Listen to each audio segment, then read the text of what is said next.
கடலில் பலவிதமான ஆபத்தான உயிரினங்கள் உள்ளன. அவற்றில் சில பெட்டி ஜெல்லிமீன், பாக்ஸ் ஜெலிஃபிஷ். இது உலகின் மிகவும் விஷமுள்ள உயிரினங்களில் ஒன்றாகும். இதன் கொட்டுதல் கடுமையான வலி, தசைப்பிடிப்பு, இதய செயலிழப்பு மற்றும் மரணத்திற்கு வழிவகுக்கும். இது ஆஸ்திரேலியா மற்றும் இந்தோ பசிபிக் பெருங்கடல்களில் காணப்படுகிறது.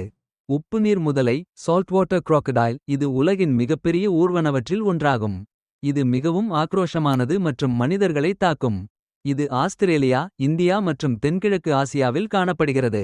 பெரிய வெள்ளை சுறா கிரேட் ஒயிட் ஷார்க். இது உலகின் மிகப்பெரிய வேட்டையாடும் சுறாக்களில் ஒன்றாகும். இது மனிதர்களை தாக்கும். இது உலகின் அனைத்து பெருங்கடல்களிலும் காணப்படுகிறது. சிங்க மீன் லயன்ஃபிஷ். இதன் முட்கள் விஷம் மிகுந்தவை. இது இந்திய பசிபிக் கடலில் காணப்படுகிறது. பாறை மீன் ஸ்டோன்ஃபிஷ். இது உலகின் மிகவும் விஷமுள்ள மீன்களில் ஒன்றாகும். இதன் முட்கள் கடுமையான வலி, தசைப்பிடிப்பு மற்றும் மரணத்திற்கு வழிவகுக்கும். இது இந்தோ பசிபிக் பெருங்கடல்களில் காணப்படுகிறது.